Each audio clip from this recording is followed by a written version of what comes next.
कहते हैं भगवान श्री राम की जो सच्चे मन से भक्ति करता है, जो सच्चे मन से उनको पुकारता है, भगवान उनकी हमेशा सुनते हैं, उनकी हमेशा रक्षा करते हैं। आज ऐसी हम एक कहानी सुनाने जा रहे हैं, तो हमारी इस कहानी को पूरी सुनना, अधूरी मत छोड़ना। ये कहानी बहुत अच्छी सीख देगी।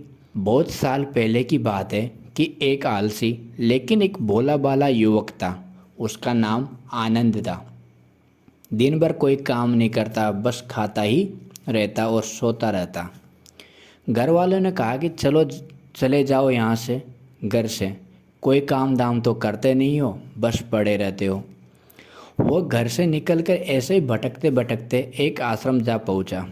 वहाँ उसने देखा कि एक गुरुजी हैं, उनके शिष्य कोई काम नहीं करते, बस मंदिर की पूजा करते हैं। उसने मन में सोचा कि ये बढ़िया है, कोई काम दाम नहीं है, बस पूजा ही तो करना है। गुरुजी के पास जाकर पूछा, क्या मैं यहाँ रह सकता हूँ? गुरुजी बोले, हाँ, क्यों नहीं। लेकिन आनंद बोलता है कि मैं कोई काम नहीं कर सकता। गुरुजी बोलते हैं कि कोई काम नहीं करना, बस पूजा करना होगी। अब आनंद वैसा बोलते हैं कि ठीक है, वो तो मैं कर लूँगा। अब आनंद महाराज के आश्रम में रहने लगे। ना कोई काम ना कोई दाम, बस सारा दिन खाते रहो और प्रभु की भक्ति में भजन गाते रहो। महीना भर हो गया, फिर एक दिन आई एकादशी। उसने रसोई में जाकर देखा कि खाने की कोई तैयारी नहीं है। उसने गुरुजी से पूछा कि आज खाना नहीं बनेगा क्या? तो गुरुजी ने कहा, नहीं, आज तो एकादशी है, तुम्हारा भी उपवास है। उसने कहा, नहीं, अगर हमने उपवास कर लिया तो कल का दिन नहीं देख पाएंगे हम नहीं कर सकते उपवास, हमें तो भूख लगती है, आपने पहले क्यों नहीं बताया? गुरुजी ने कहा, ठीक है, तुम ना करो उपवास, पर खाना भी तुम्हारे लिए कोई नहीं बनाएगा, तुम्हें खुद बनाना पड़ेगा। अब मरता क्या नहीं करता, जब भूख लग रही है तो पेट के लिए कुछ तो करना पड़ेगा। गया रसोई में। गुरुजी फिर आए, देखो, अगर तुम खाना बना लो तो राम जी को भोग जरूर लगा लेना, नदी के उस पार जाकर रसोई बना लो। ठीक है। लकड़ी, आटा, तेल, घी, सब्जी लेकर आनंद महाराज चले गए। जैसा तैसा खाना बनाया, खाने लगा तो याद आया कि गुरुजी ने कहा था कि राम जी को भोग लगाना है। लगा भजन गाने, आओ मेरे राम जी भोग लगाओ जी, प्रभु राम आइए, श्री राम आइए, मेरे भोजन का भोग लगाइए। कोई न आया तो बेचैन हो गया कि यहाँ तो भूख लग रही है और राम जी आ ही नहीं रहे। भोला मानस जानता नहीं था कि प्रभु साक्षात तो आएंगे नहीं, पर गुरुजी की बात मानना भी ज़रूरी है। फिर उसने कहा, देखो प्रभु राम जी, मैं समझ गया कि आप क्यों नहीं आ रहे। मैंने रूखा सूखा बनाया है और आपको तो तरमाल खाने की आदत है, इसलिए नहीं आ रहे हैं। तो सुनो प्रभु, आज वहाँ भी कुछ नहीं बना है, सबको एकादशी है। खाना हो तो ये भोग ही खा लो। श्री राम अपने भक्त की सरलता पर बड़े मुस्कुराए और माता सीता के साथ प्रकट हो गए। भक्त असमंजस में, गुरुजी ने तो कहा था कि राम जी आएंगे, पर यहाँ तो माता सीता भी आई है और मैंने तो भोजन बस 2 लोगों का बनाया है। चलो कोई बात नहीं, आज इन्हें ही खिला देते हैं।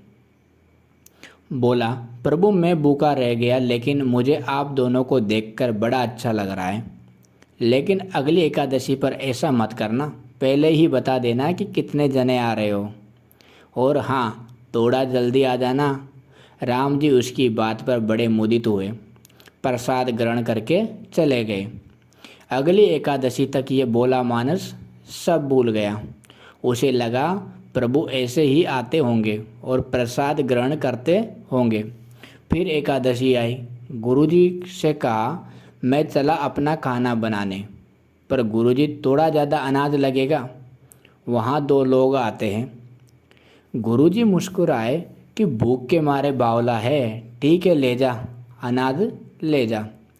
अब की बार उसने 3 लोगों का खाना बनाया। फिर गुरु गुहार लगाई, प्रभु आइए, सीताराम आइए, मेरे भोजन का भोग लगाइए। प्रभु की भी महिमा निराली, भक्त के साथ कौतुक करने में उन्हें बड़ा मज़ा आता है। इस बार वे अपने भाई लक्ष्मण, भरत, शत्रुघ्न और हनुमान जी को लेकर आ गए।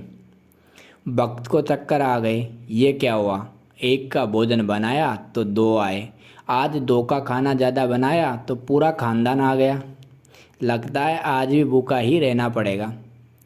सबको भोजन लगाया और बैठे बैठे देखता रहा। अनजाने ही उसकी भी एकादशी हो गई। फिर अगली एकादशी आने से पहले गुरुजी से कहा, गुरुजी ये आपके प्रभु राम जी अकेले क्यों नहीं आते, हर बार कितने सारे लोग ले आते हैं, इस बार अनाज ज़्यादा देना। गुरुजी को लगा कहीं ये अनाज बेचता तो नहीं है, देखना पड़ेगा जाकर। भंडार में कहा कि इसे जितना अनाज चाहिए दे दो और छुपकर उसे देखने चल पड़े। इस बार आनंद ने सोचा खाना पहले नहीं बनाऊंगा, पता नहीं कितने लोग आ जाए, पहले बुला लेता हूँ फिर बनाता हूँ। फिर टेर लगाई, प्रभु राम आइए, श्री राम आइए, मेरे भोजन का भोग लगाइए। सारा राम दरबार मौजूद। इस बार तो हनुमान जी भी साथ आए, लेकिन ये क्या, प्रसाद तो तैयार ही नहीं है।